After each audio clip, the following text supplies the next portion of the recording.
Alrighty, folks, you should now see the countdown moving. You should hear the music as well. So those regular viewers, if you can do the usual, please just drop me a comment in the chat to say that you can see and hear things.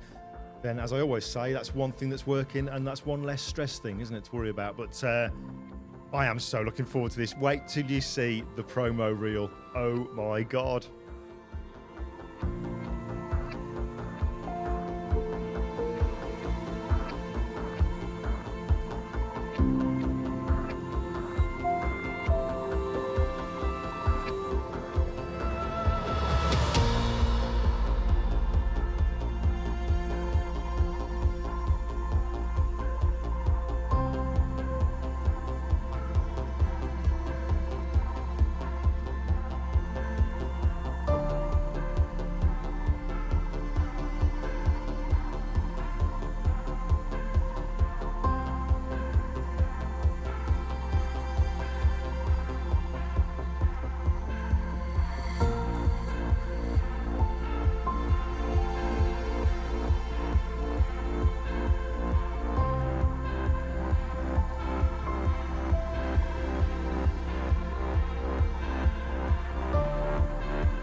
Hey, this is great. I'm seeing names from the photography community in the chat. How cool is this?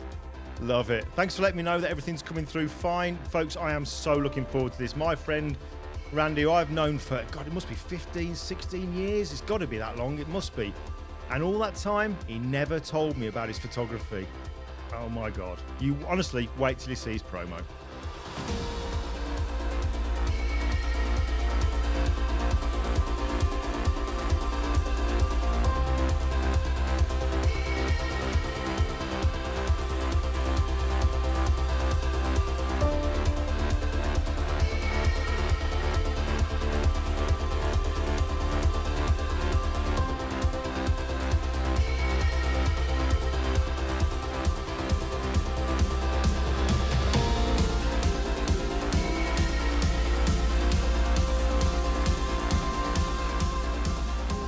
Here, Tim Oliver. I'm going to be in Arizona in spring of 2026. Me and my wife are coming over. Coffee. We've got to meet.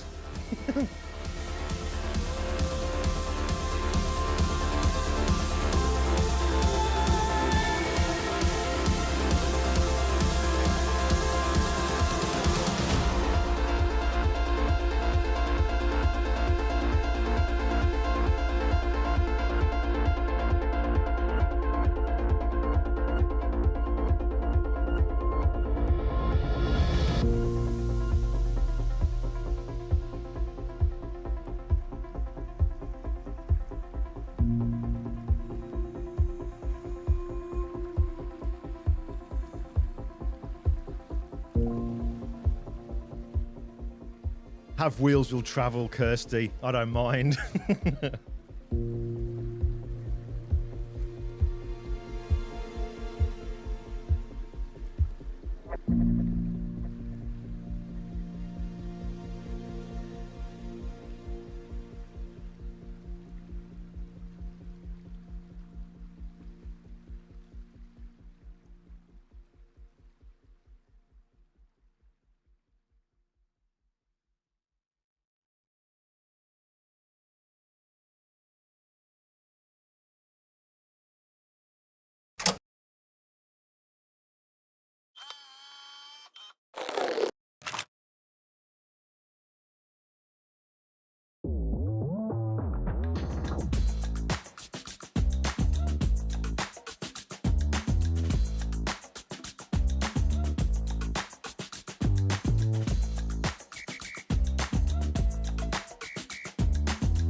Hey, we're on a winner. That advert never plays from the start, and this week it did.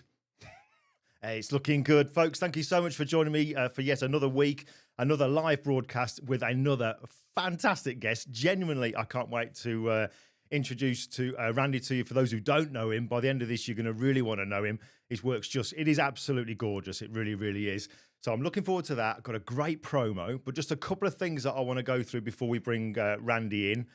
I'm buzzing. This week, I am so buzzing. Last week, do you remember I mentioned about the photography community, those who haven't got involved in it just yet? God damn, it has kicked off. It has proper kicked off. It's absolutely fantastic. Here's the little graphics that I made for it, the photography community. That's the link there. If you go onto the school platform, you'll be able to find us on there. But oh my God, it is absolutely fantastic. The response has been great. The feedback's been brilliant. And when you look at it, if I just dive over to my screen, I mean, the conversations that are going on, it's just quality. It's absolutely quality. And the feedback from people saying that it's like a breath of fresh air. Do you know what I mean? It's not the social media. This is people of all kind of experience and kind of interest within photography, all coming together and just chatting. And I'm just sitting here beaming, looking at the conversations going on. It just could not be a better start. So those of you who have jumped in, thank you so much. I can't wait for it to develop. I really, really can't. So that is why I'm buzzing. That's one of the reasons. The other thing to let you know about, obviously, extra little bits of admin. Obviously, I've mentioned it a few times now. The Southwest Photo Show here in the UK, in Exeter, the Southwest of the UK, is coming in just a few weeks' time. I'll be there. Those of you who can make it down to this particular show, it's only £5 a ticket. That's where you get the actual tickets from. But we're going to do some social after that. I get in from Germany on the morning of the show. I've then got to drive down home towards the area, kind of where it is, then do the stage thing. But after it, we'll have a bit of a get together. But the following day, we're going to have some photography. We're going to the coast somewhere, maybe do a photo walk. But we're going to do something nice and social, which I'm really looking forward to. So there's that. What else did I want to tell you?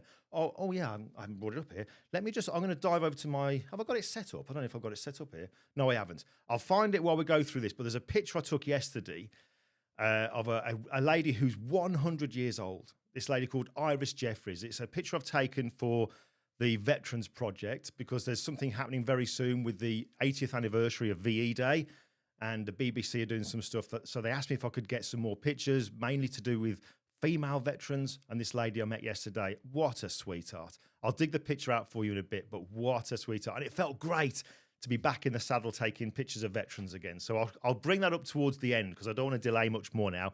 I want to get Randy's promo on. So, wow, those of you who've maybe check out his work before this, you already know what's to come. But let me just kind of go through this promo with you. Randy sent over, I said, can you send me over maybe 25, 30 pictures, something like that? He sent me over 70.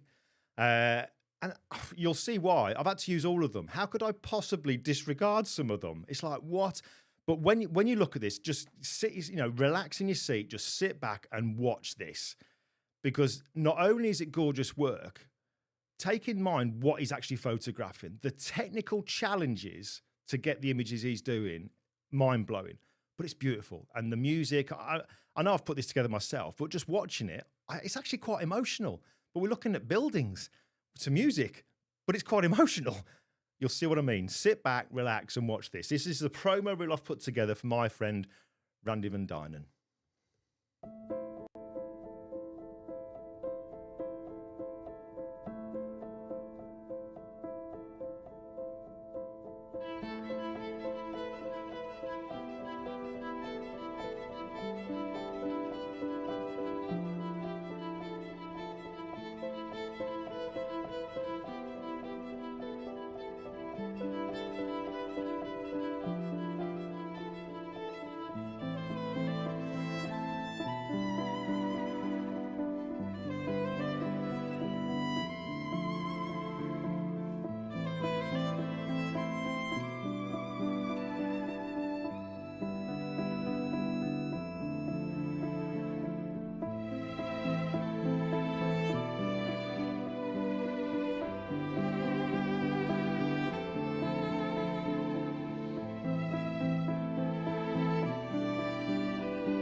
Do you see what I mean?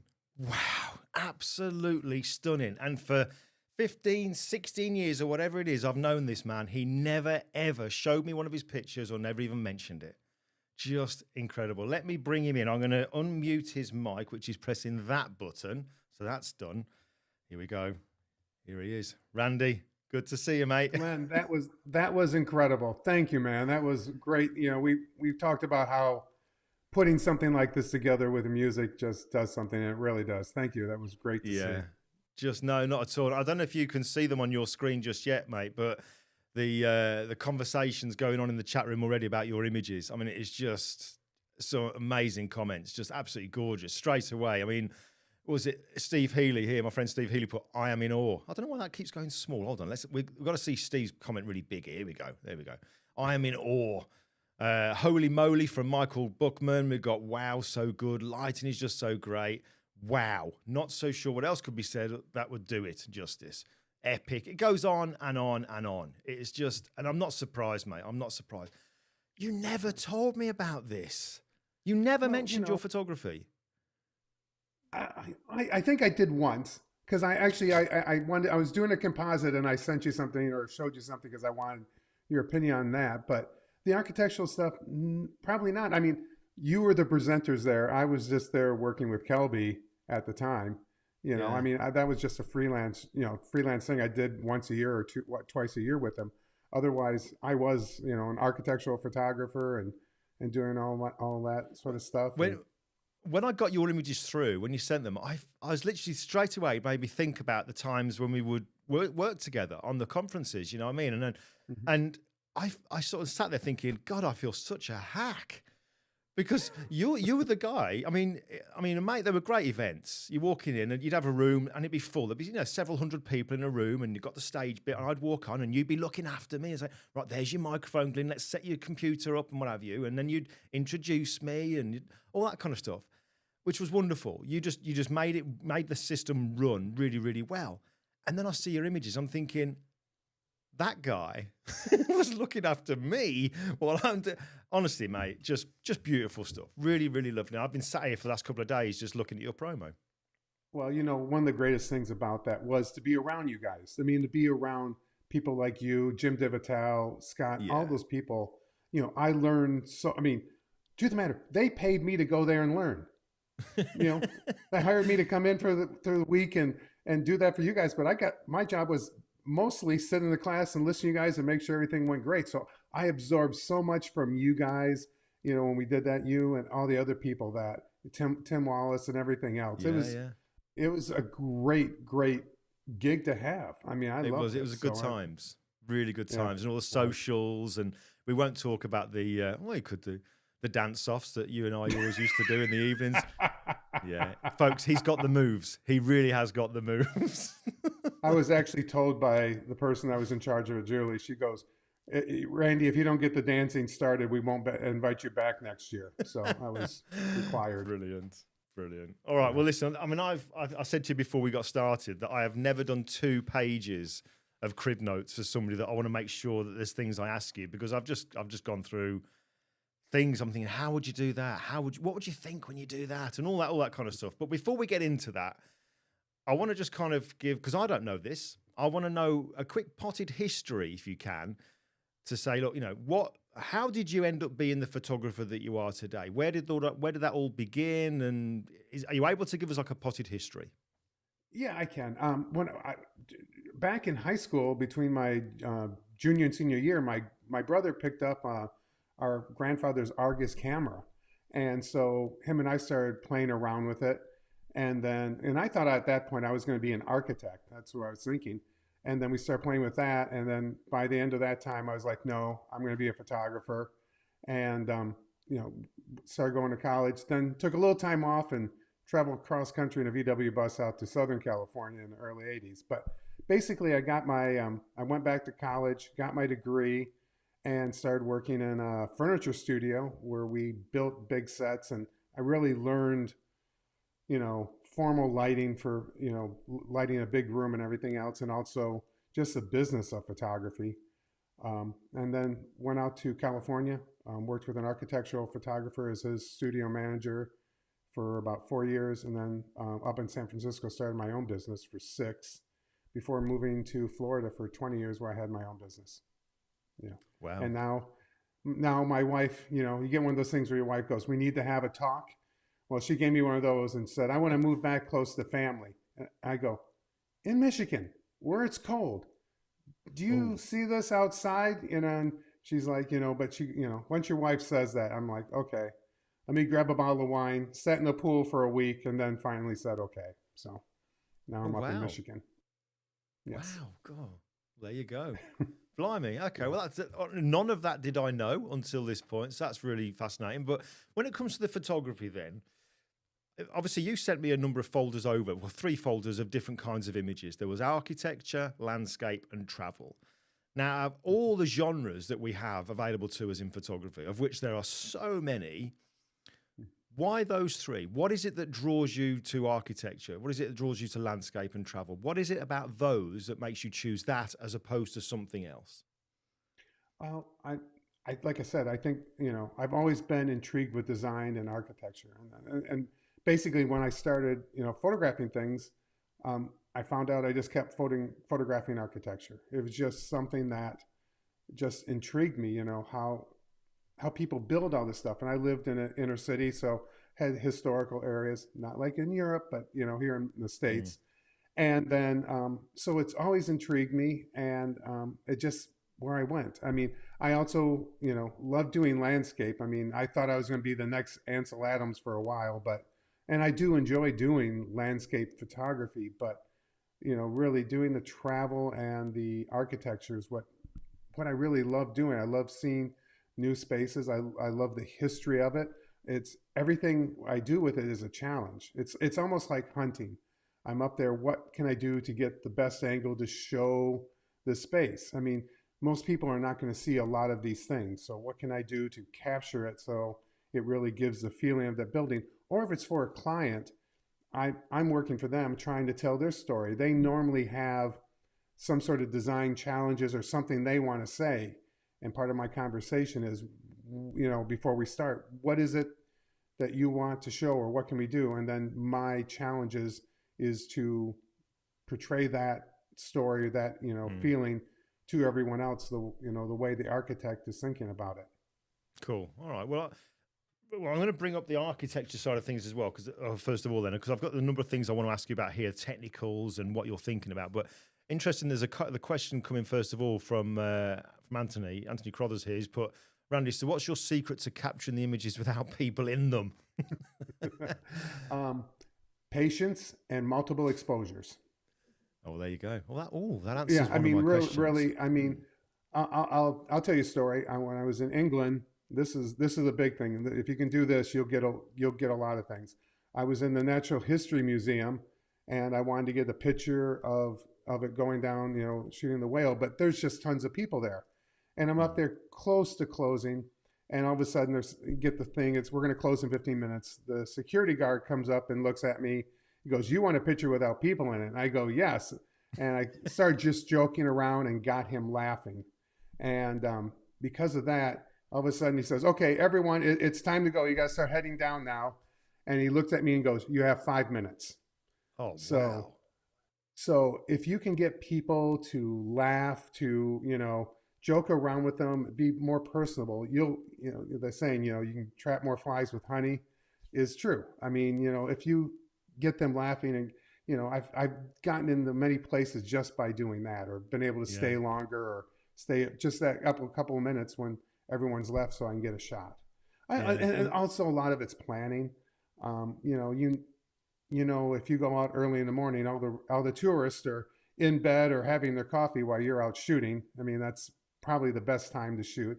And even some of my architectural stuff, when I shoot some of the airports, because I do a bunch of airports, they want it with and without people, and it's an open airport. So it's not like I get to close it down. So it is just sitting there and shooting multiple exposures and getting people that aren't in it, and then putting it all together in Photoshop. So it's interesting then, because obviously now we're talking about technology that's been around for a while, where we can do those multiple exposures and then use Photoshop to take an average and it'll remove them. What about going off on a tangent here, but what about more recent technology then that we've had introduced into, the software that we use, like the Photoshop and Lightroom, of removing people? Now it can identify people. Is that something that you would want to use, or is there a possibility there, because obviously it's using AI, that it could potentially rebuild something in a way that it wasn't? Is that one reason why you might not? Well, I mean, I want to try to make the image real as much as possible.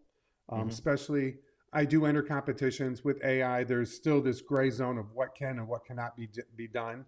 So I want to do that. Also, I'm shooting with a 62 megapixel camera, and the AI is still, when they're doing it, it's still lower res. It's getting there. So if I don't have to use it, it's great. It doesn't take that much time to do it. So I try to do as much as I can in camera. Oh no, that's just teasing. He's frozen on us. Oh dear. Randy, can you hear me? Or just as he was getting to that bit, he's frozen on us. Let's just give him a second. Let's see if he comes through. Let me just show you some of these. I'm going to try and find that Natural History Museum picture. Let me just go to here just for a second. Let's see if I can find that Natural History Museum picture. Let's have a look just here. So I'll take you through some of these. I'm sure we actually had this picture in. I don't think I'm going to find it straight away, but let's have a look. Let's just go through a few of them. Randy, if you can hear me, you might want to log out and log in again. but I want to know more about what you're doing, so don't think this is a way of getting away with it.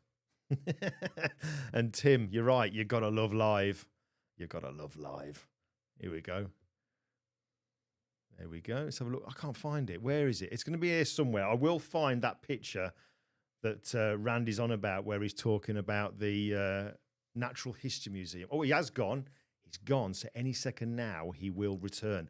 In the meantime, while we're just killing time for him to dial back in again, let me just go over to my screen and I will bring up, let me just dive over to the Lightroom bit here. And I'll see if I can show you that picture of Iris, so I don't forget to show you right at the very, very end. Let's just zoom in. Wait for it to start up. Oh, look, it's opening Lightroom up on my really small screen. Here we go. So hopefully you should see that. That's not Iris, by the way. That's her husband. That's her husband. Let's have a look over here. So we'll go to recent edits. And there you go. There's Iris. Can you believe that lady there is 100 years old? How is that even possible? Incredible. So Paul Lavin has said, show us the dance moves. Not a chance. However, I will dig out some pictures. There was me and Randy always used to do these kind of dance moves, and well, I threw my arms and legs around. Calvin Hollywood was also pretty cool on the dance floor as well. But yeah, she is 100. She is Lee. She is definitely 100. Absolutely, she is 100. Incredible. Absolutely incredible. Folks, I've not heard back from him just yet. So I'll tell you what we'll do. I'm going to play a couple of ads. And in the meantime, go and get yourselves another cup of tea or coffee, whatever you're doing. And then we'll see what's happening with Randy. But I'm not letting you get away. I've got 2 pages of notes here. So let's play a couple of ads and stick with us. I'll be back ASAP.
Alrighty, folks, it's gone very quiet here. It's gone very, very quiet, which is very unusual. I mean, those of you who've been with me for a while, and whenever we have had any technical issues, you kind of send a message to get back to you. I've not had a message back. I did send one to Randy, but not heard back. So my only thoughts are that maybe his internet's gone down or he's had a complete power cut. It's going to be one of those things. But we're going to try one more thing. We're going to play his promo one more time. And if he isn't back by the end of that, then, yeah, my friend Anthony's going to do some dance moves. We'll get him on camera, whatever. I don't know. We'll have to. Oh, hold on. Oh, no. There we go. Yeah, I'll play his promo. He might be back. He's got. Oh, he's back. Hold on 1 second. Oh, no, he's disappeared again. He's having problems. Let's play his promo and we'll be back.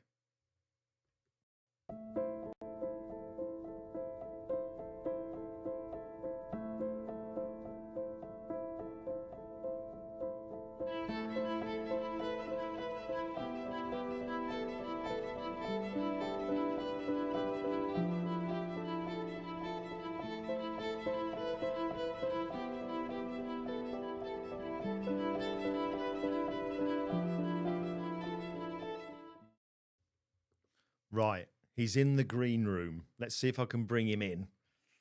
Dun, dun, dun. There he is. Oh, it's a little windy outside, so I don't know if we just lost power. Do you know what? I played a few adverts. I did say to people, it's very unusual if somebody can't get back to you. So I said, it's either a power cut or your internet's gone down. But you're back. There you go. Yes, it came on. I'm, what can I say? Mate, I didn't play this one.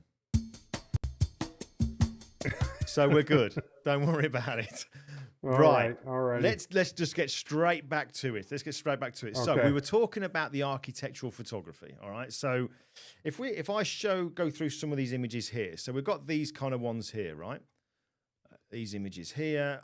There's loads of things that come into my head about these, but I guess the one things that I want to ask first of all is, let's have a look at what have I got on here. Well, how'd you do it? Is the first one. How on earth do you do it? So when it comes to something like that, let's just talk about kit. We as photographers, we love to know about kit. So not that it matters, I guess, the camera that you're using, but what is your kit when you're going out to photograph, buildings like that? Well, I mean, those right there are exterior twilight shots.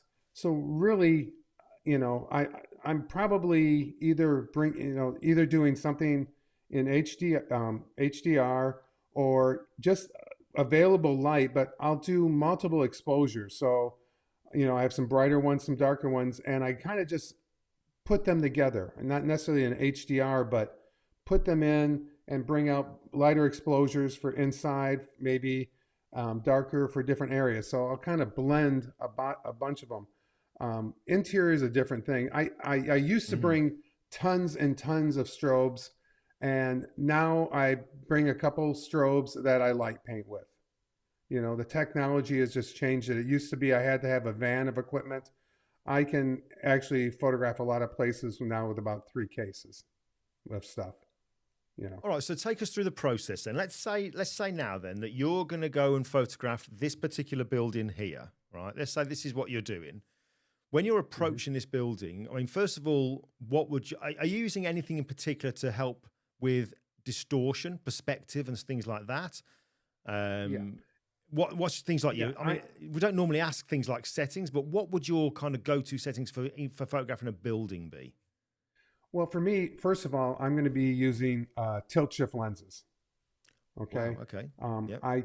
I shoot with the Sony camera, but I photograph my architecture basically with 2 Canon lenses, a 17 millimeter tilt shift and a 24 millimeter tilt shift.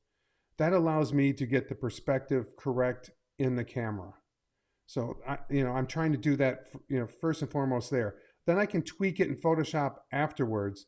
But if I can have, the perspective looking correctly, especially if I have clients with me, I'm tethered up to a computer, to a laptop.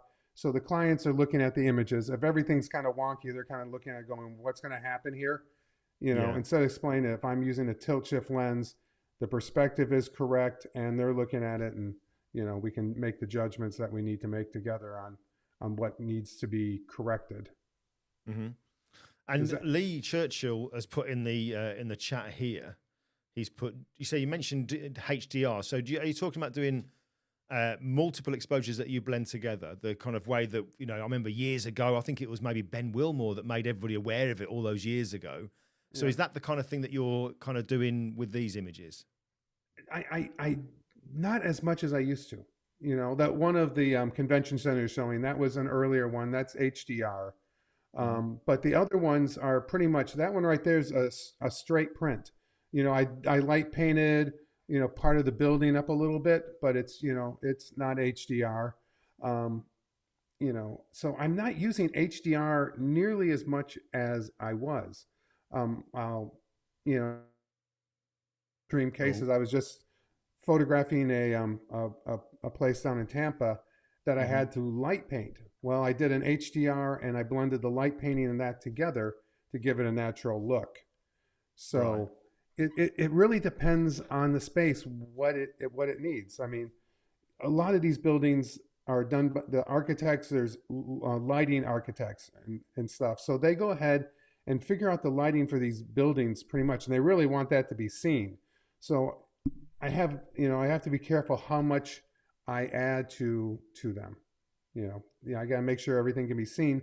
That's how come I'll do multiple exposures and maybe just kind of paint in a brighter area from one or a little bit darker area. So it's still their lighting, but it's not, not so much me adding mine to it. Interiors, I tend to do more. I never gave that a thought then. Thinking about, yes, you got people who've designed the buildings, but stupidly didn't think they've also designed the way that the building is lit on the exterior and stuff like that. So you can't go put in other weird kind of, different, your own taste to it, I suppose. Wow, I didn't even think of that. Yeah, but I mean, you give your own taste to it because you have to, because what's there may not be which the camera is going to see. So you have some artistic, creative things to do, but a lot of it tends to be post-production.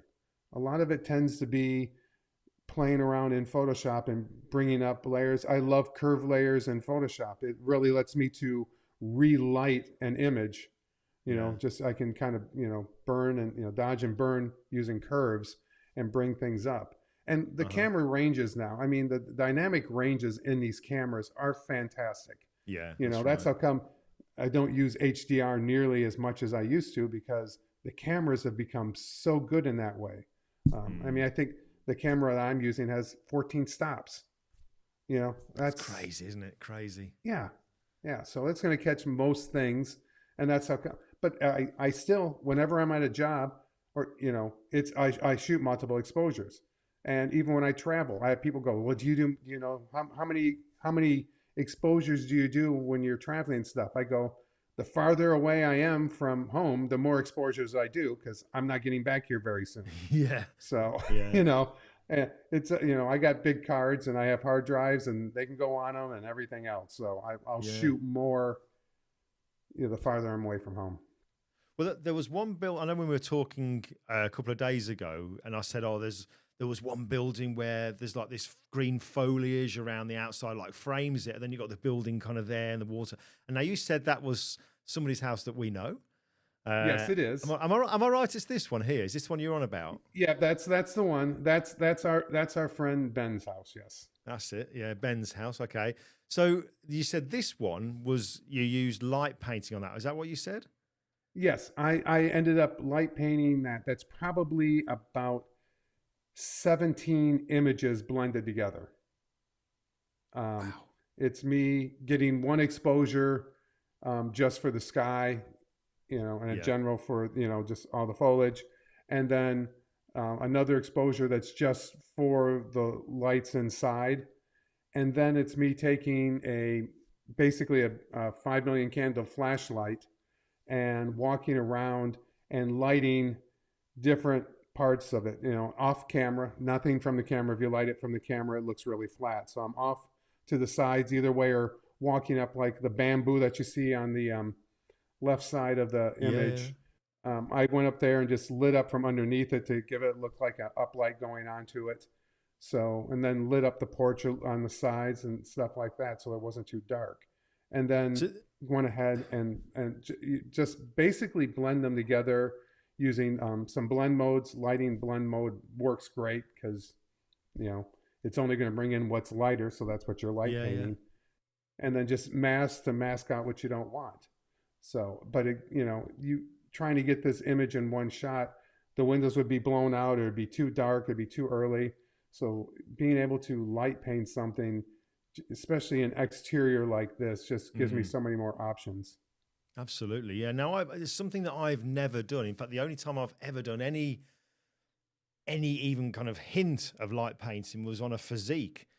We're doing some physique photography, and we blacked out the sort of studio, then used like a torch kind of thing going around the shape of the body and what have you. I ended up using the wrong kind of light because it ended up like a bluish kind of. It's completely wrong, but I was only experimenting. But I mean, you make it sound so simple there, but with that kind of shot there, I mean, obviously your camera looks like it's some distance away. Is that something that you're doing on your own, and you'll just kind of set it on for how long? I mean, what is your kind of like exposure on something like that? Yeah, I mean, basically, when I'm out on a job, I'm usually have at least one assistant, maybe two. This particular shot was I was teaching a workshop, and so I had someone else. Basically, I have someone run the camera and just say open, and I go off the sides light painting it. Each exposure is usually 30 seconds, just because it's easy.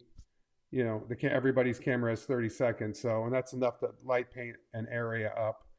And especially that, since I'm not trying to light paint the whole scene. Learned a lot of that from both Ben Wilmore and Dave Black, another person that we both know. Yeah.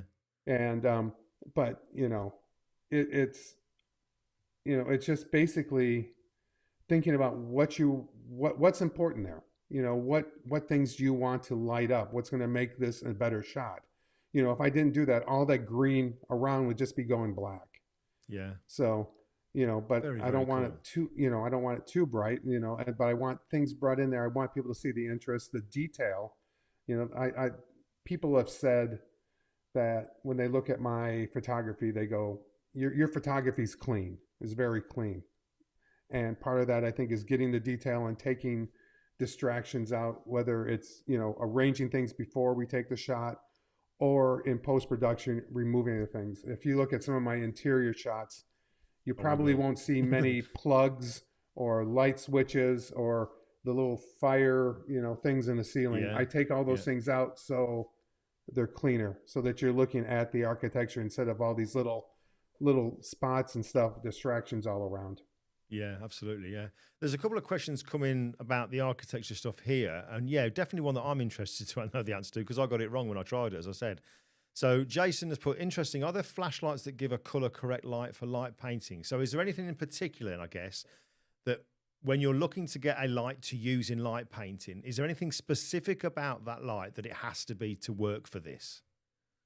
No, because you change you number one, you can change your color temperature in your camera to match what you need. Or you can do it, I'm shooting RAW, so I just, you know, correct the color in RAW when I'm shooting it to match it up. A lot of times I'll use a little target and we'll put it in there when I shoot, so we can go in there and just get a neutral color. And then from that, I may warm it up or cool it down depending a little bit. But, you know, besides that, no, it's really not. I mean, the ones I used to use were great. They're almost 3000 K. So they worked out really wonderful. The company went out of business and I couldn't get them anymore, and they were wonderful, and they're only $35. Oh, it was great. And then I had to find another one, and found this one. It's the company's Larson Electronics. It's 5 million candles, but it's an LTD and it's a cooler temperature. So I photograph it that way, and then just in post warm it up. All right, cool. Back to work. Well, talking about post production, then Anthony's put here, you've given him an idea or two by the sounds of it. He's not intending to shoot for clients. He knows about tilt shift. He knows tilt shift lenses are expensive. In your opinion, could he get away with photographing a building and simply using the perspective corrections that we have in things like Lightroom? Could he get away with doing it that way? I don't know if I could get away with them in Lightroom. I know I can get away with it in Photoshop. Yeah. Lightroom, I mean, the problem when you start using the perspective controls in Lightroom and even in Photoshop is that when you correct it, all of a sudden your image kind of gets squatty, you know? Yes. And so in Lightroom, you really can't correct that so much. Where in Photoshop, you can go ahead and use free transform and elongate it so it looks normal again. Mm-hmm. So that's, you know, I would say not, you know, if it's just a simple, just a little bit, Lightroom will do great.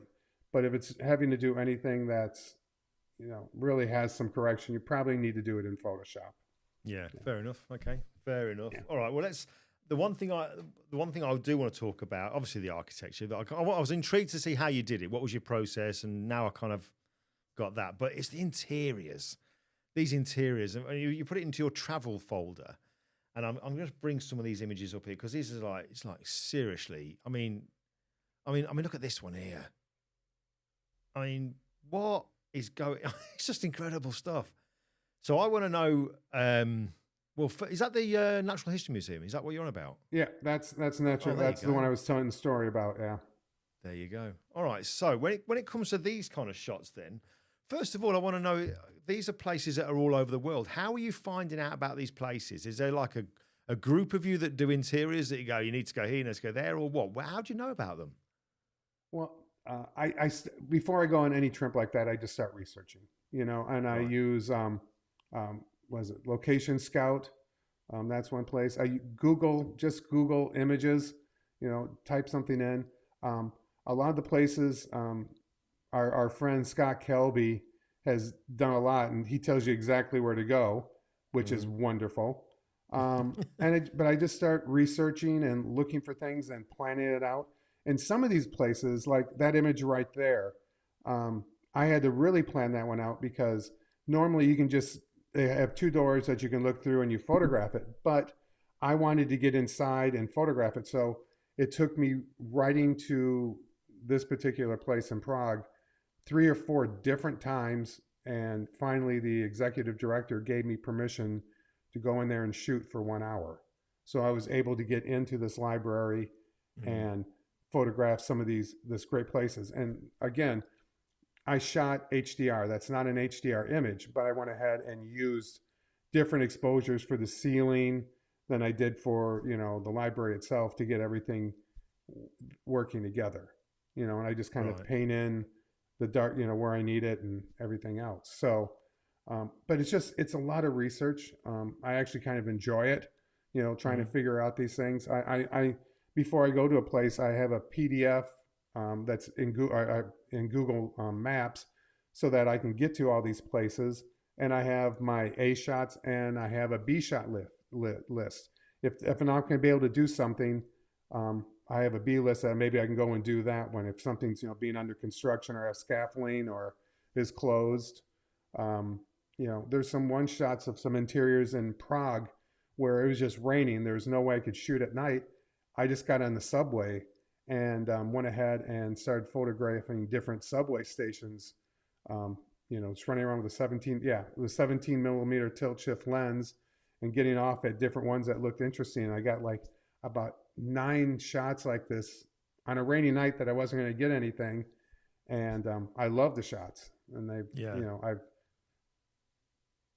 Is there, I mean, these kind of places that you're photographing here, I mean, don't get me wrong, I would love to go to them, but I think because I've not got that kind of thing in my head like you have with that natural interest in architecture, and you're going to see things that I wouldn't see, like where you're maybe, you know, you're pointing up towards a ceiling, or like in that one picture I showed there where you said it was like multiple shots were taken, different exposures for the ceiling.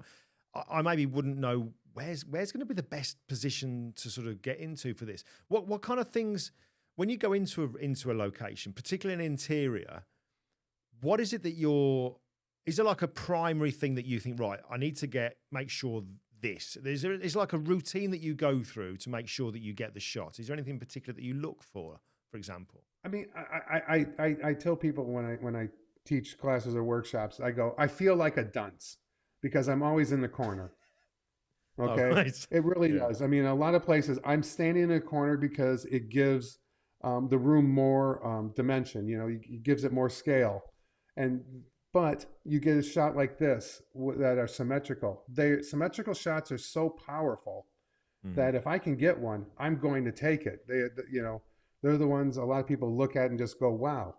But, when for clients and everything else like that, I'm in the corner a lot just because it gives the room dimension, and I need to show the different layers through it, where shooting, symmetrically doesn't necessarily always does it. You can see inner corner there, and it just allows you to see different layers, a foreground, a middle, a back, and so that's right. I kind of look at that. I'm kind of also looking what is the point of interest, and I want to photograph it so that other things aren't distracting me from that. You mentioned there that you do workshops. So do you take people on location and you'll show them how to do the kind of things that you do, the exteriors, the interiors and stuff like that. So obviously when you do that, you're going to have people of all different kind of experience, with photography. What would you say would be the most common mistake then that people make when they are trying to do this kind of stuff? What do you see over and over again? Not knowing how their camera works. I mean, realistically, come in there and not knowing how to do some of the settings, so we're having to go through that. I mean, once they get that in, then you can go ahead and start being, once you're not worrying about how the camera works and everything else, then you can concentrate on what's in front of you. You can concentrate on how to frame things, how to, what's important, where do you want to stand? I mean, literally, is it here? Or is it the other end of a bridge? Or, do we want to be higher? Or will a lower shot looks good? So if you know how to use your camera well and not have to think about that, then you can just concentrate on, your photography, on capturing a great image.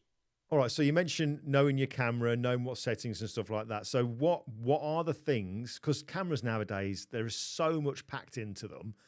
What things would you say that people would need to know? And that might sound like a really obvious question, but is there any, for what you do, is there anything in particular that most cameras have got that you would say you'd need to know how that particular thing works?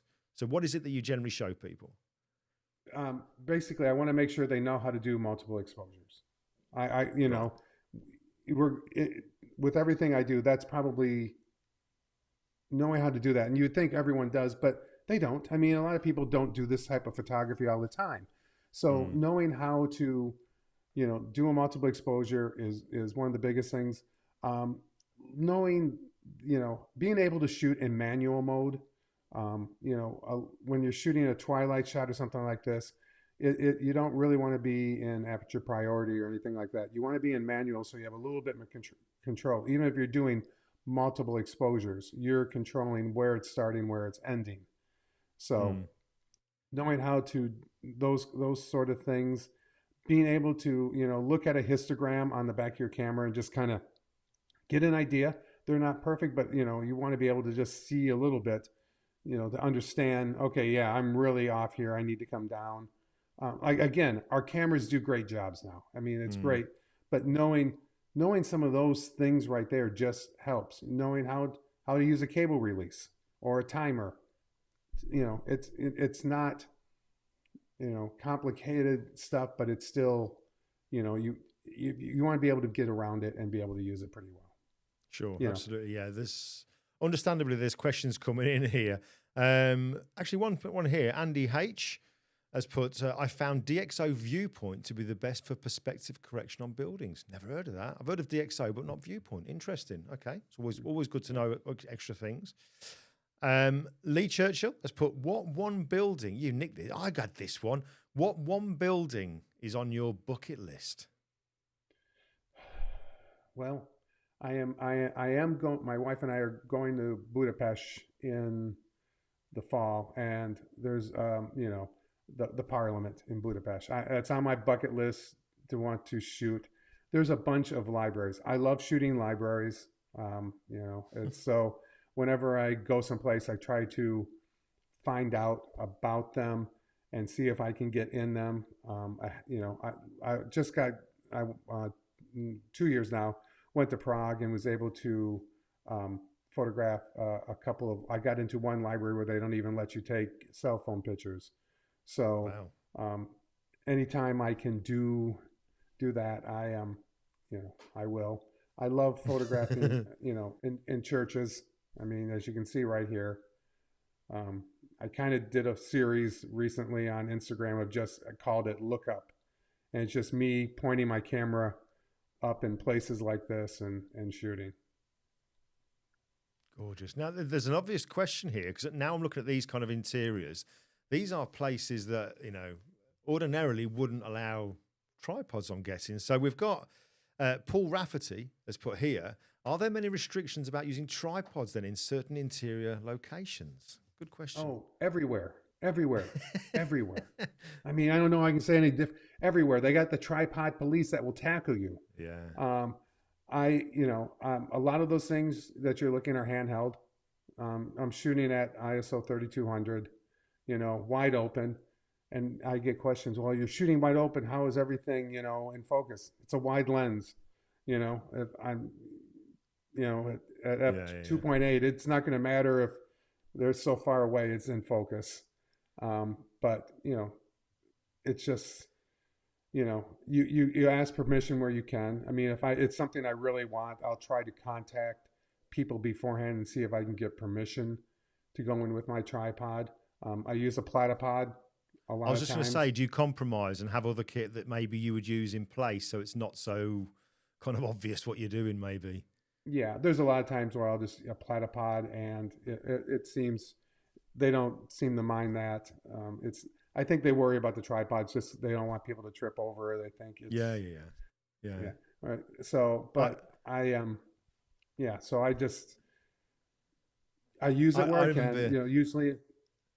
Yeah, I remember years ago, talking about the tripod police. I was doing a photo shoot in central London. Notoriously bad for if you've got a tripod out, they're on you. SWAT team are out in no time. And we were outside this one particular building, which I think the building was a little bit sensitive anyway. So I'm there taking the pictures, and I was with a friend, and this guy's come out, security kind of like, giving it all the big I am about, you can't do that with a tripod. I said, don't worry about it. I said, we've got a permit. They said, I probably shouldn't say this. I said, we've got a permit. Really? And I said to my mate, Steve, I said, Steve, can you do us a favour? Can you just get the permit out to show this fella? And he's like looking at me as if to say, what permit? What are you on about? But he didn't say anything. And I kind of give him the nod. The permit. The permit. Oh, right. So he's in his bag. And I said, my mate there will give you the permit. So he walks over to Steve. Steve's looking through the bag. And eventually he goes, I can't find it. I said, must have left it. Meanwhile, I'd taken the shots. We better go then. Just walk off. I had a simple. I don't condone that behavior, mind you. Yeah. I was in photographing the World Trade Center, the Oculus, and they don't let you use tripods there. And I had it outside, and security guys, tripod legs can't touch the ground. I'm like, okay. So I set two of the legs on my feet, and I, study it up, and he just stood there and looked at me like, okay. I took the picture, and I took it off my feet because I was going to just close the tripod up. And I set the tripod down just to close it up. He goes, hey, tripod can't touch the ground. Oh, no. Oh, so my Lord. It was like, okay. Dear but yeah, me. no, it's tough. When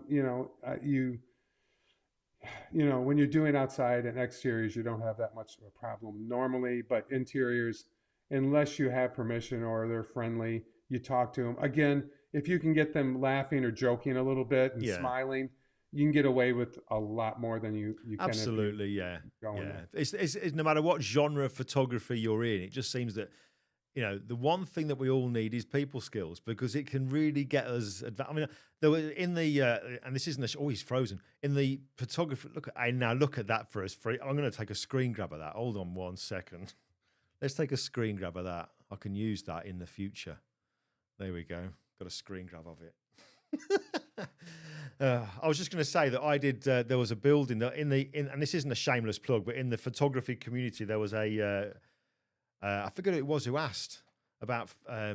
Brian, my friend Brian Dukes put a post in there for before and after pictures to see. Can you show the befores and then show the afters? And I did one. It was like a Wolverine picture that I did years ago, and it was like the Wolverine guy was up on a building looking down. You got the London skyline. And that building there, I kind of sweet talked this security guard and let me into this government building, which he shouldn't have done. And I ended up going on top of onto the actual roof to get the shot and then straight out again. So people skills, it can count for a lot. And yes, David, where's David Palermo's just put there a blackmail screenshot. Absolutely. It's got to be done, isn't it? I got that there. Yeah, it just seems that obviously tonight we've timed it where Randy is, that the weather isn't doing him any favors when it comes to the connections and his power. So I think we're going to continue to have a few problems there, but we got quite a way through. I think we might have to we might have to call this one. I will play his promo. Folks, I will wrap this. I'll have a chat with Randy offline, but let me just bring up on my other screen over here.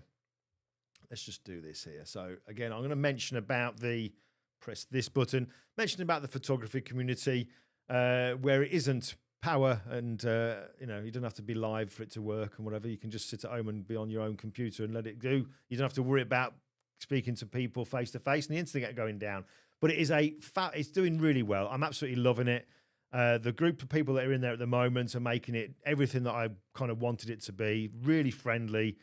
Lots of connections, lots of communication going on. And we're doing a live tomorrow night to explain a few things, because there's something in there called onboarding, which explains how the right and wrong way of using it, where things are and what have you. So we're going to go through some of those things tomorrow, just going to help people get settled in, because I think over the last however many years we've had social media, we've been very kind of tuned into how social media is and the way we kind of post on there and reply. So we need to maybe kind of re-educate ourselves how we used to do it on the forums, which really is just like normal face-to-face conversation, which we don't do on social media. I'll explain it all tomorrow night. But if you do want to take a look at it, we'd love to have you join us.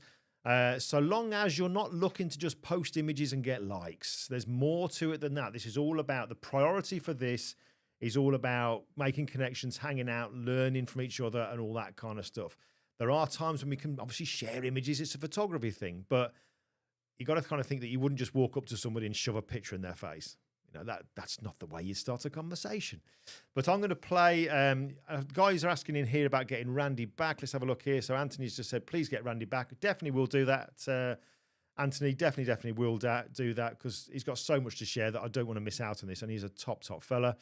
Andy H, love to have Randy back again another time. Well handled, Glim. What a pro. I didn't have to press that one button though.